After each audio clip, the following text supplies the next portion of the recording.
This is Henry Banks. I'm honored to have the opportunity, and it's a real pleasure for me to meet and talk with Karen Nance. She is from California. She's the great-granddaughter of William Henry Ray and the granddaughter of Ethel Ray Nance. That's Ethel Ray Nance. I am so happy that you're in our community. I know you're working on a variety of different projects, a book or two in the works. Why don't you, if you want, take a moment to tell our listeners, our audience, a little bit more about yourself. Thank you so much. I've had a warm reception from everyone that I've met in Duluth, and I'm happy to be here. I am from California, born and raised. My grandmother, Ethel Ray Nance, was born here in Duluth in 1899. Her father moved to Minnesota in 1889 and worked at the Ardmore Hotel in Minneapolis. And that's where he met his wife, Inga Nordquist. They married. I did believe they spent a short time in Duluth before they went to Two Harbors. Their first child was born in 1890 in Minneapolis. Their next two children, one born in 1893. Their son, that was Aura. Their son, Oscar, was born in 1895, and Ethel was born actually in 1899 at the home on 209 East 5th Street in Duluth. Wow, that is very cool. Now, I know personally that Ethel Ray Nance was a force to reckon with in our community. So having been a part of that legacy, that family structure, Yes. Did that encourage you, after learning about Ethel Ray Nance and others in your family who were activists, did that encourage you to become an activist? My grandmother, I would have to say, as growing up in San Francisco, she didn't share that with her grandchildren. And so I didn't have that information until I was out of high school. She was very influential in the exposure she gave me. She helped start the African American Historical and Cultural Society in San Francisco. And so she would have me come when I was probably 13 to 15 to work at the Cultural Society. I lived in Oakland on the other side of the bay, and I would catch the bus over and I would do secretarial tasks and I would get paid. I didn't learn till later that she was paying me. She was a volunteer there. But she had me work there on the weekends, and all the events that were sponsored by the Historical Society, she would invite me to. I had the pleasure of meeting Howard Thurman, and I was able to get his autograph. She was always, she never talked about herself. She never talked about her relationship with W.E.B. Du Bois that spanned over 40 years.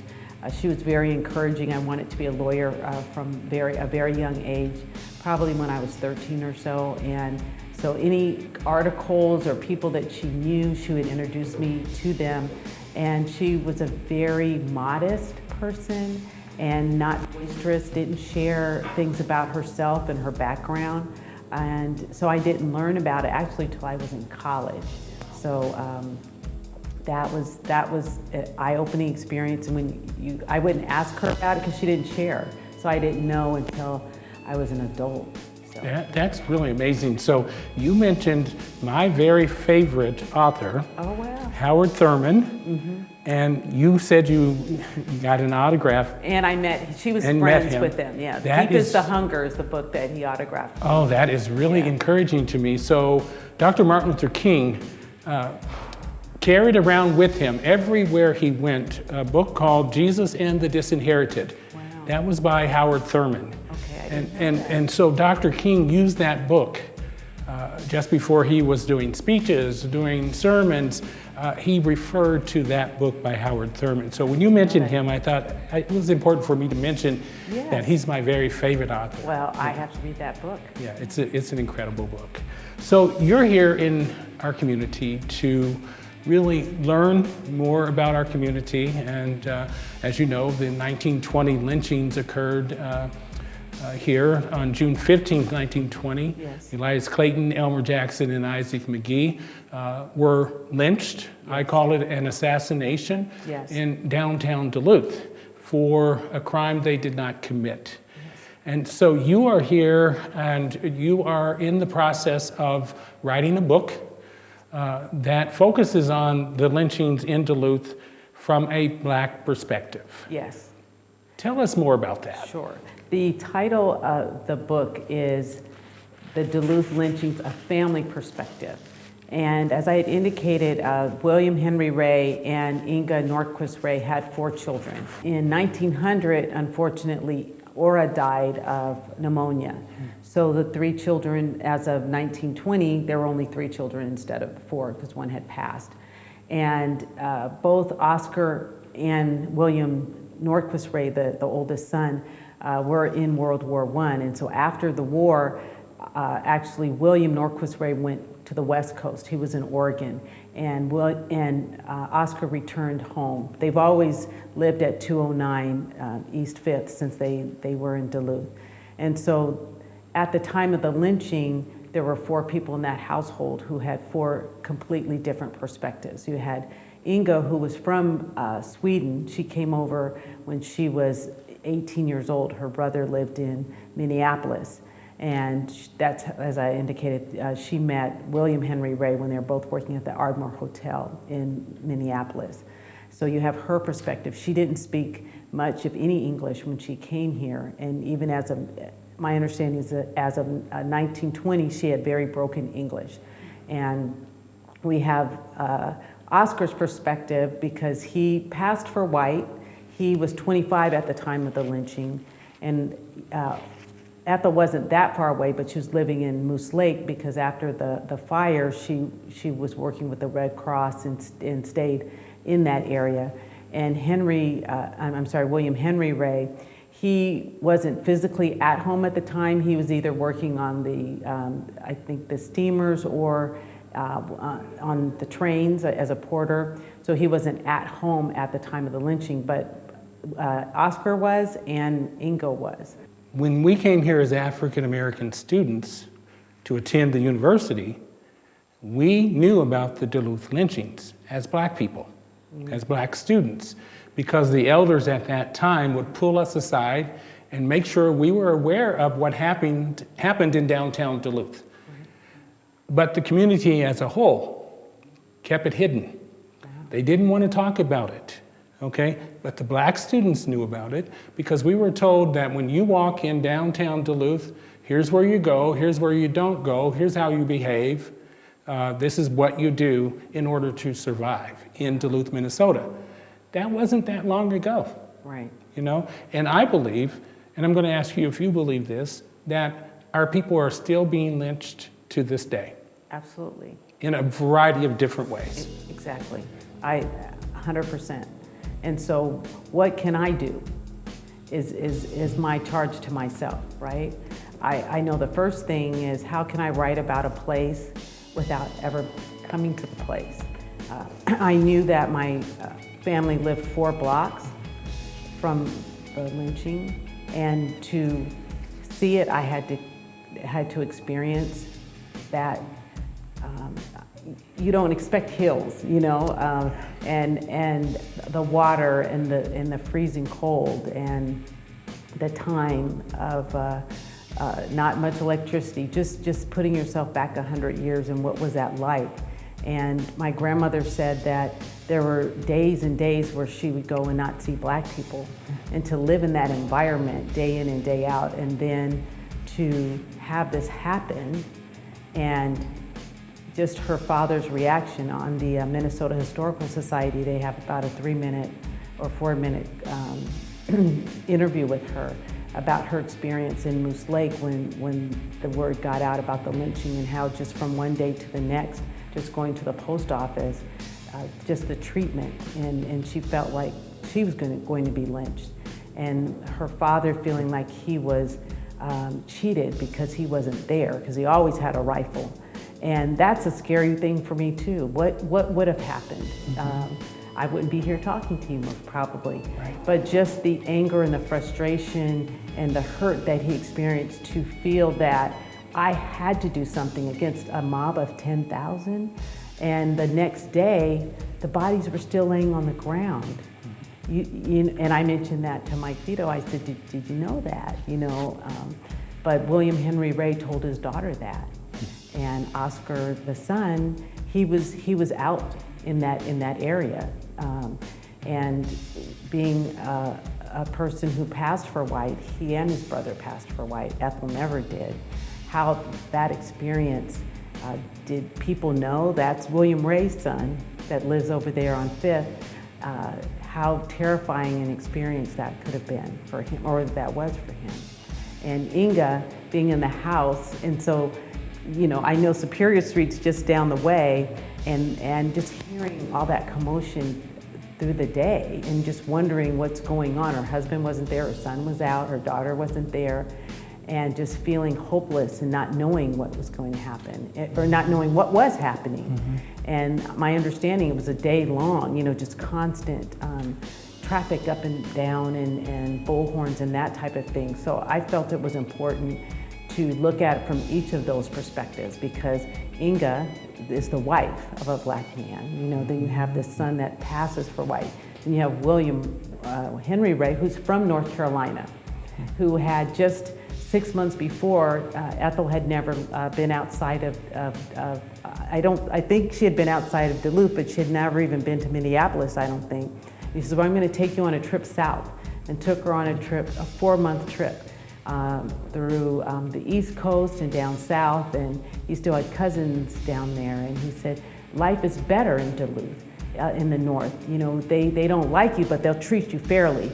And he would show his children, instead of reading bedtime stories, he would show them pictures of people being lynched, saying, this doesn't happen here. This only happens in the South, where people are treated fairly here. And just the disappointment and frustration, just 6 months after their trip, not even 6 months, then this happens. Mm-hmm. And he tried to start an NAACP branch in Duluth when he first arrived. And he said the black people weren't interested. We don't have any problems here in Duluth, so we're not going to start rallying up, getting people excited about something or nervous about something, because we don't have problems here. So then the lynchings happened, and then people were interested, but then it waned. And so Ethel said to her father, God was first and Du Bois was second. Mm-hmm. And so he knew, William Henry Ray knew that that Du Bois was either speaking in St. Paul or Minneapolis, sent Ethel and said, you tell him he needs to come here. You do whatever you can to convince him. She went, listened to a speech, and she politely asked, and she was like, my father's not going to tell me what to do. She's in her early 20s. And he said, no, thank you. I'm not going to attend. She's like, I'm done, but she rode on the train with him I don't know what his final destination was, but he had to stop through Duluth. And so he asked her, as they passed through Hinckley, as they passed through Moose Lake, what about this? What about that?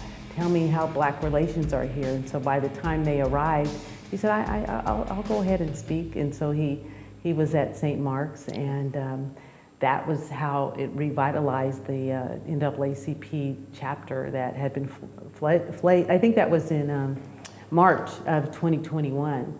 And so I had the opportunity to go to the church and stand at the pulpit where W.E. Du Bois spoke, and my grandmother introduced him, and that's comforting, even though the house isn't there anymore. When I heard you say that they said nothing was wrong, do you believe this is speculative, could they possibly have been convinced that there was nothing wrong just by the people they interacted with that were not black? Ethel tells a story that he went to look at the property, and the next door neighbor, the white woman, said, I know you don't think you're going to live here. You will not live here. And not knowing he had already bought the house, he said, well, I'm thinking about it, just to agitate her.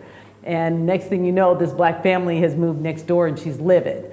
And so how he purchased the house, obviously he must have gone through someone to buy it for him, or he gave them the money, I'm not sure. Very shrewd businessman.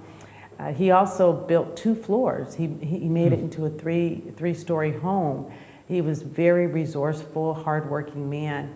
And so why did he choose that neighborhood? I'm sure he had done his research. He knew that most of the blacks were in Gary. But he really felt that if you put in hard work and you read and you study, then you will succeed. I have books from the 1800s that luckily were preserved, and my grandmother Ethel would say, he had a library, you could come and read, but you weren't taking a book out the house. And so luckily, and I want an opportunity to, I don't want to keep them at my home, I want to share them with the people of Duluth, and just have some type of museum where all these documents can be preserved. That would be huge for me. Story, the story that you're going to tell from an African heritage perspective, I think is more than timely.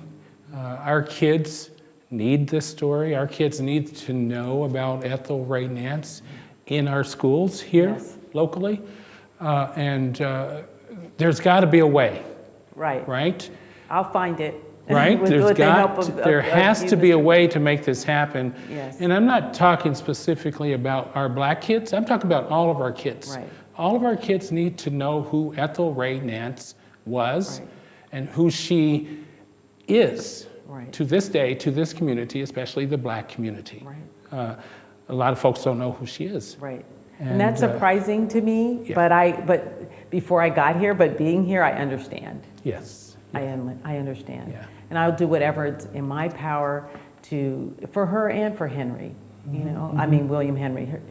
The grandfather was Henry Ray, but he was an amazing man, and he wanted the best for his family, and did whatever he could to survive and thrive. He pushed her, and the results are an impactful civil rights activist that up to age 93, she was always persevering and interviewing, and just a remarkable person that I want to celebrate.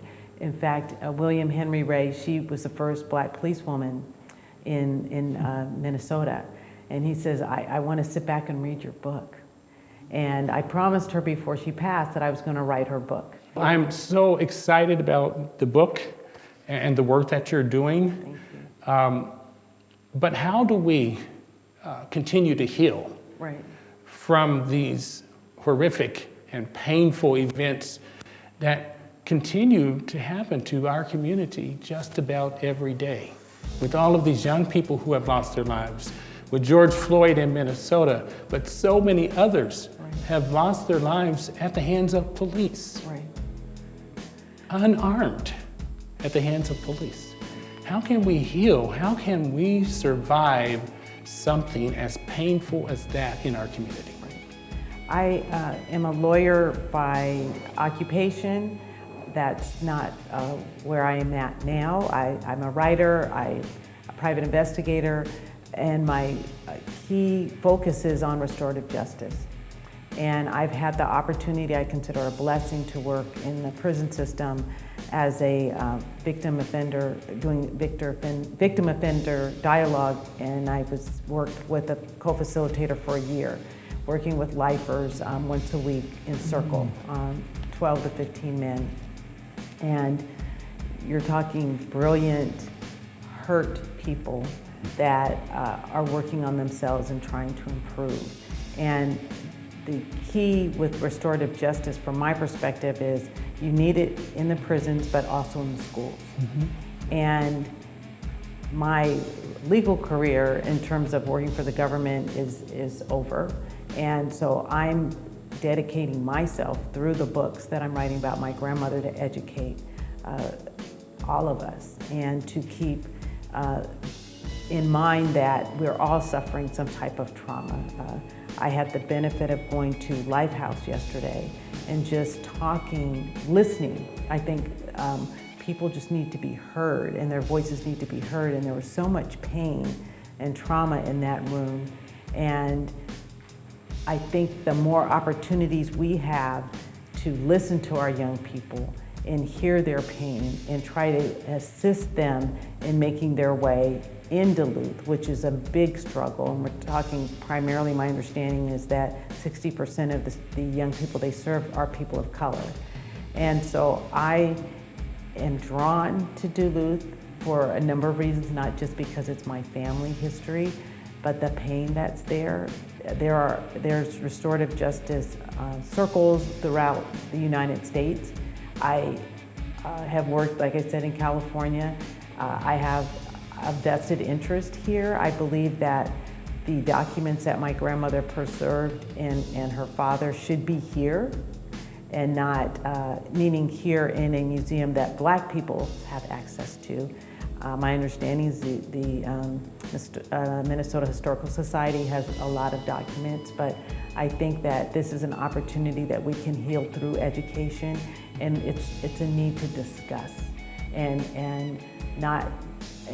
I'm honored. I feel that the memorial needs to be there. I think that that's 1/100th of a thing that we can do, and in any way that I can, I'm committed to being of service to the people of Duluth and to keep the story alive as a healing, not to incite.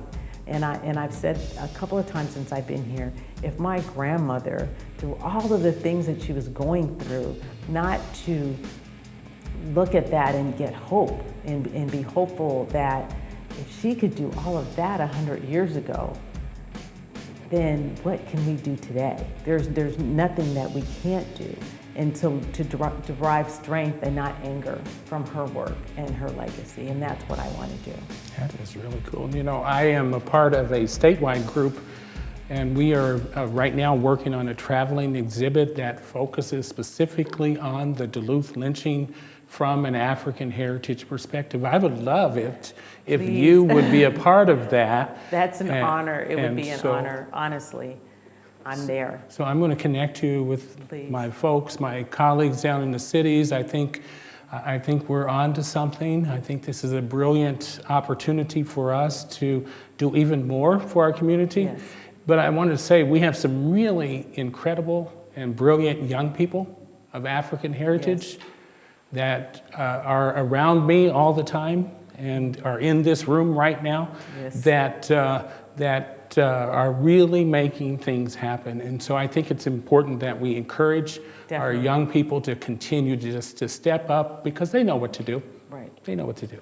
And so thank you again. Thank you. This is Henry Banks. It's been an honor to have this conversation with Karen Nance. Thank you. I look forward to doing great work with you. Awesome. Thank you. Appreciate it.